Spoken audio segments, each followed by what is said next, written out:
Gracias. Muy buenos días a todas y a todos. Con su autorización, señor presidente. Como saben, la Procuraduría Fiscal de la Federación es la responsable de representar el interés fiscal de la Federación y presentar las querellas por defraudación fiscal y así como dar seguimiento a todos los procedimientos que se litigan en los diferentes tribunales del Poder Judicial Federal para defender el interés fiscal, el interés y los recursos de todas y todos los mexicanos. Este caso que voy a plantear, como lo ha señalado el señor presidente, es un caso relevante, no solamente por el monto, que es un monto de recursos importantes, sino por el contexto en el que se da y cómo ha sido manejado el proyecto que plantea resolver este asunto, que será discutido o que se ha planteado ser discutido el día de hoy en la segunda sala de la Suprema Corte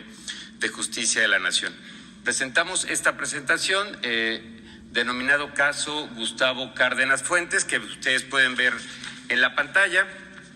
¿Quién es Gustavo Cárdenas Fuentes? Es una persona física que ha sido identificada como tío de Luis Cárdenas Palomino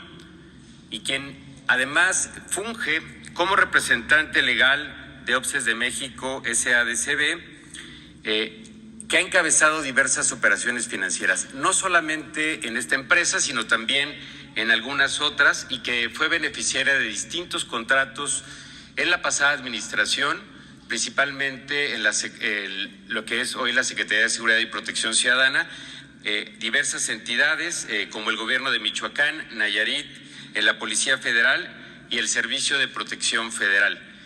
regularmente vinculado a artículos de inteligencia y de comunicación. Como un dato relevante en este caso, el señor Cárdenas Fuentes adquirió un Ferrari 458 Spider 2014 por 5.6 millones de pesos y fue beneficiario de una donación de un inmueble por 50.8 millones de pesos en septiembre del 2016. Estos son solo algunos datos que nos permiten dimensionar esta problemática. Adicionalmente, como ya muchos de ustedes han dado cuenta en medios de comunicación, en muchas notas periodísticas y en el trabajo de investigación que realizan, esta persona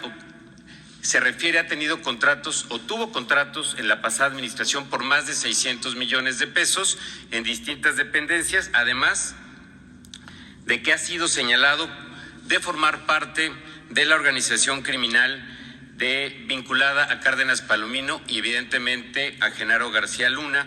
vinculados a empresas como Adamantium Private Services, provenientes de Numbac Technologies Inc., empresa utilizada, reitero, por Genaro García Luna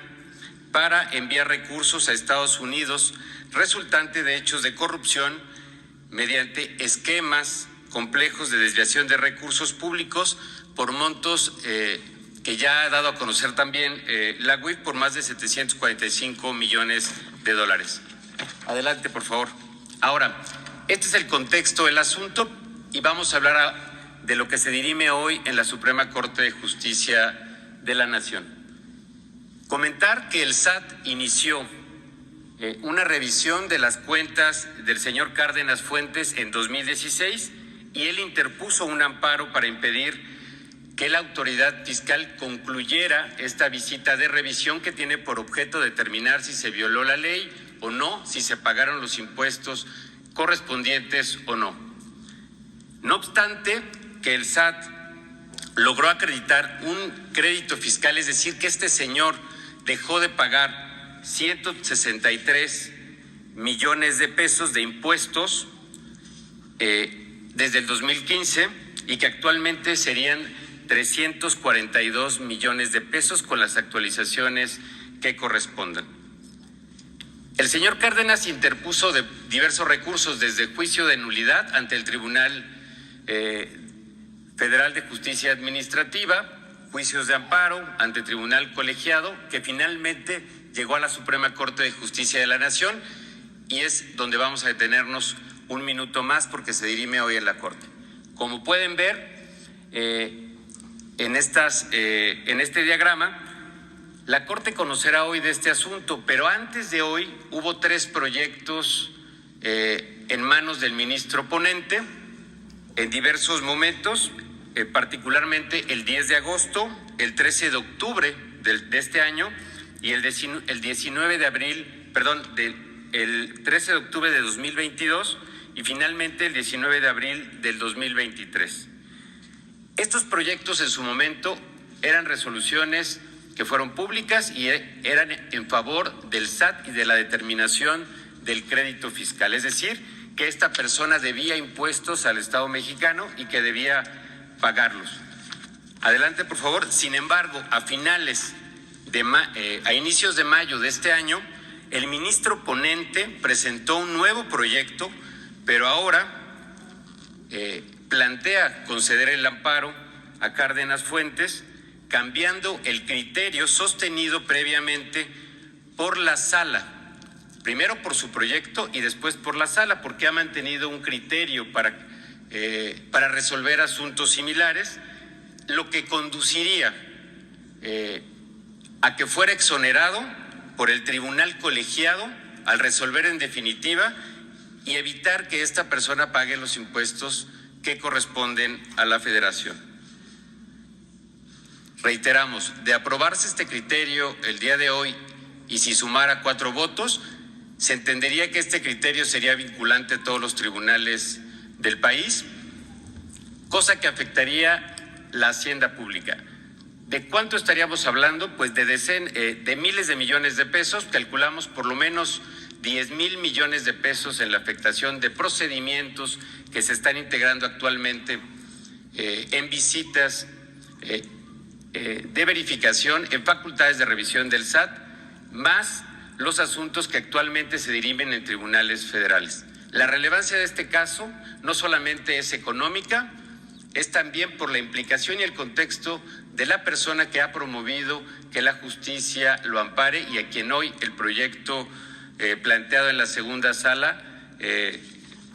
pretende conceder el amparo. Esto se sumaría también a las acciones que ya ha tomado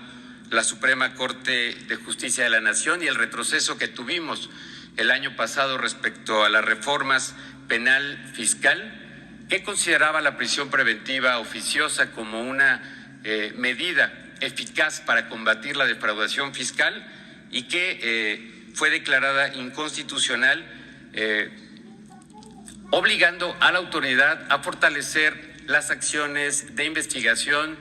y de litigio y que afortunadamente han dado resultado para defender la hacienda pública. Sin embargo, hoy queremos poner este tema sobre la mesa que requiere de la atención y el conocimiento de la ciudadanía. Los recursos públicos que se dejan de percibir son recursos que no pueden ser destinados a salud, a escuelas, a alimentación o a programas de bienestar como los que encabeza y ha planteado el presidente de la República, el licenciado Andrés Manuel López Obrador. Es cuanto, señor presidente.